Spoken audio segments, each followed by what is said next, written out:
यह वीडियो बहुत रोचक है। किसी भी कारण से इसे स्किप न करें। हेडफोन लगाएं और इसे अंत तक सुनें। तो आज के इस खास ब्रेकडाउन में हम एक ऐसी घटना की गहराई में जाएंगे जो रात के अंधेरे में छिपे एक खौफनाक सच को सामने लाती है। ये 2017 के बेंगलुरु की सड़कों का किस्सा है और यकीन मानिए ये सच में रोंगटे खड़े कर देने वाला है। अगर हम इस पूरी घटना को विजुअलाइज करें या कोई story image cartoon video type in create tool use करें इस सीन को देखने के लिए, तो ये किसी डार्क थ्रिलर से कम नहीं लगेगा। चलिए सीधे इसके स्ट्रक्चरल एनालिसिस की तरफ बढ़ते हैं। जब एक व्यस्त शहर आखिरकार सो जाता है तो अंधेरे में क्या छिपता है? ये एक ऐसा सवाल है जो इस पूरे एपिसोड के माहौल को सेट करता है। बेंगलुरु जैसी जगह जो शायद ही कभी रुकती है, जब वहां आधी रात का सन्नाटा छाता है ना, तो वो सन्नाटा कितना भारी और अकेला हो सकता है, ये हमें इस किस्से से समझ आता है। अब इस कहानी का जो सबसे दिलचस्प हिस्सा है वो है रामू का बैकग्राउंड। 2017 में रामू हासन से बेंगलुरु आया था और सबसे ज़रूरी बात यह है कि पिछले 3 सालों से वो बिल्कुल बिना किसी एक्सीडेंट या अजीब घटना के नाइट शिफ्ट में कैब चला रहा था। मतलब वो एक बेहद मेहनती और बिल्कुल लॉजिकल इंसान था। ये फैक्ट ध्यान में रखना बहुत ज़रूरी है क्योंकि आगे जो होने वाला है ना, वो किसी कमज़ोर दिल वाले का वहम नहीं बल्कि एक एक्सपीरियंस ड्राइवर की सच्चाई है। कहानी शुरू होती है जुलाई की एक तेज़ बारिश वाली रात से। सुबह के 3:45 हो रहे थे। कंगेरी में आखिरी ड्रॉप ऑफ था। ठीक 4 बजे रामू ने घर वापस आने के लिए ऐप खोला। 4:15 पर उसे तुमकुर रोड की एक लॉन्ग डिस्टेंस ट्रिप मिलती है और फिर 4:30 बजे उस भारी बारिश के बीच उसे एक पेड़ के पास एक अकेली महिला खड़ी मिलती है। बस यहीं से एक बिल्कुल नॉर्मल सी रात एक नाइटमेयर में बदलना शुरू हो जाती है। यहाँ से सस्पेंस सच में गहरा होने लगता है। देखिए, 8 मिनट तक वेट करने के बाद जब रामू ने कॉल किया तो कस्टमर का कहना था कि वो बस आ ही रही है। फिर एक महिला कैब में आकर बैठ जाती है। रामू को ना शुरुआत से ही एक अजीब सी बेचैनी, एक अनईजीनेस फील हो रही थी और इसी वजह से उसने पीछे मुड़कर उस महिला का चेहरा नहीं देखा, बस सीधे OTP कंफर्म कर लिया। ये बेचैनी आगे आने वाले खतरे का सबसे पहला सिग्नल थी। जैसे जैसे कैब आगे बढ़ती है, चीजें आउट ऑफ कंट्रोल होने लगती हैं। 10 मिनट में बारिश और ज्यादा तेज हो गई। 15 मिनट बाद गाड़ी अचानक से बर्फ जैसी ठंडी होने लगी, जबकि AC भी तेज नहीं था। फिर 20वें मिनट पर बिना किसी रीजन के रेडियो ग्लिच करने लगा, ऑन ऑफ होने लगा और उसके ठीक 5 मिनट बाद पिछली सीट से एक छोटे बच्चे के हंसने की आवाज गूंजने लगी। सोचिए, हर गुजरते मिनट के साथ ये सब कितना डरावना होता जा रहा था। रामू ने जिसे डिस्क्राइब किया है उसके मुताबिक वो हंसी बिल्कुल एक छोटे बच्चे की तरह थी, एकदम रियल और पूरी तरह से भयानक। उस ठंडी सुनसान कार में अचानक गूंजने वाली इस आवाज ने उस सन्नाटे को जिस तरह से तोड़ा था, वो किसी के भी होश उड़ाने के लिए काफी है। अब तक रामू इन सब चीजों को इग्नोर करने की पूरी कोशिश कर रहा था, पर फिर क्या हुआ? टेक्नोलॉजी ने भी साथ छोड़ दिया। नेविगेशन मैप फेल हो गया और बिल्कुल अजीब से अनजान रास्ते दिखाने लगा। अब मजबूर होकर रास्ता पूछने के लिए रामू को आखिरकार रियर व्यू मिरर में अपने उस पैसेंजर की तरफ देखना ही पड़ा। और मिरर में जो दिखा वो सच में किसी को भी हिला दे। उस महिला का सिर नीचे की तरफ झुका हुआ था और उसका पूरा चेहरा बिखरे हुए उलझे बालों से ढका था। डर के मारे रामू ने खुद को बस ये समझाकर तसल्ली देने की कोशिश की कि शायद पैसेंजर थक कर सो रही है, लेकिन सच तो कुछ और ही था।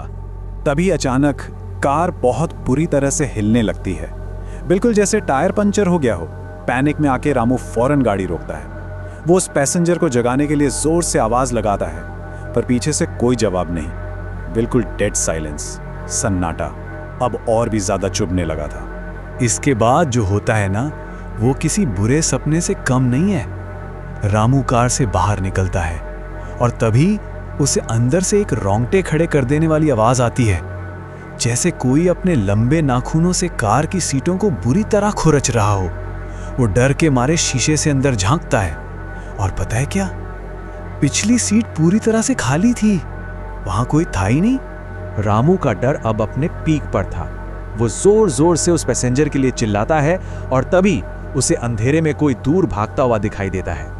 वो बुरी तरह घबराकर वापस ड्राइवर सीट पर आता है, आंखें बंद करता है और बिना किसी लॉजिकल रीजन के वहीं बेहोश हो जाता है।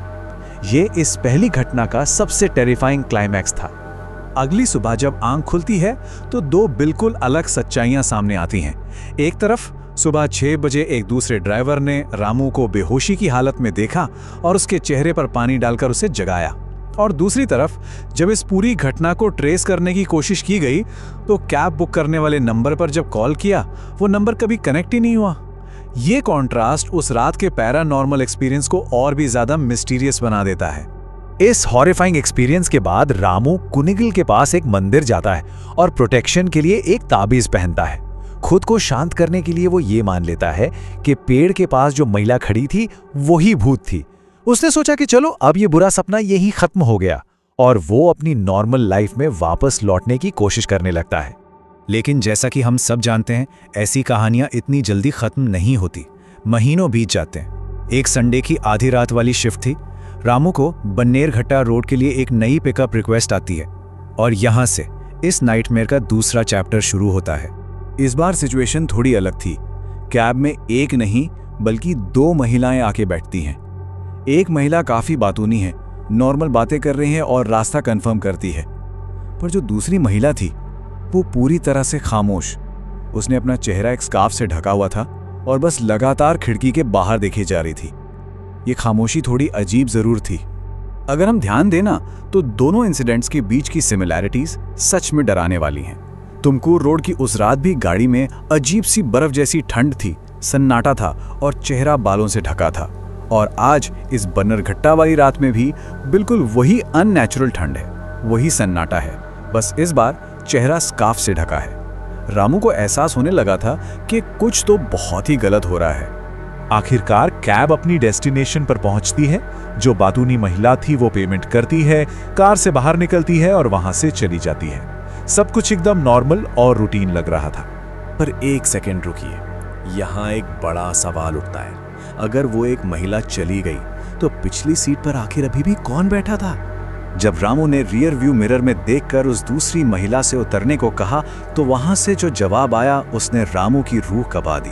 आवाज आई, मैं कहीं नहीं उतरूंगी, चले जाओ। सोर्स मटेरियल के मुताबिक ये आवाज बेहद कर्कश, भारी और पूरी तरह से अननेचुरल थी। ये किसी नॉर्मल इंसान की आवाज हो ही नहीं सकती थी। वो आवाज सुनते ही रामू के होश उड़ जाते हैं। वो पूरे पैनिक में कार का दरवाजा खोलता है और उल्टे कदम पीछे की तरफ भागता है। थोड़ी हिम्मत जुटा के जब वो वापस कार को चेक करता है ना, तो एक बार फिर कार पूरी तरह से खाली होती है। पिछली बार की तरह ही वो फिगर हवा में गायब हो चुकी थी। इस एक्सट्रीम पैनिक की स्टेट में रामू जल्दबाजी में अपनी बहन को कॉल करता है। ऐसे सुपरनैचुरल क्राइसिस में अपने परिवार से बात करना ही रियलिटी से जुड़े रहने का एकमात्र सहारा होता है। उसकी बहन उसको एक बहुत ही लॉजिकल एडवाइस देती है कि जो पैसेंजर अभी उतर कर गई है उससे फौरन कॉल करो और वापस बुलाओ।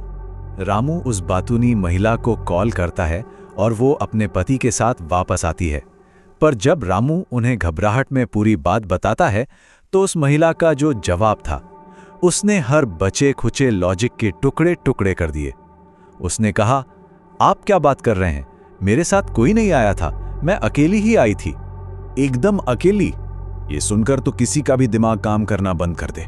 इस सब के बाद जब रामू कुनिगल के उसी मंदिर में वापस गया तो वहां इस बात की पुष्टि हुई जिसका उसे सबसे ज्यादा डर था। दोनों बार तुमकुर और बन्नेरघट्टा रोड पर उसने जिस चीज का सामना किया था वो एक ही एंटिटी थी, वो वापस आई थी। ये पूरा इंसिडेंट अपने पीछे एक बहुत ही अनसेटलिंग सवाल छोड़ जाता है।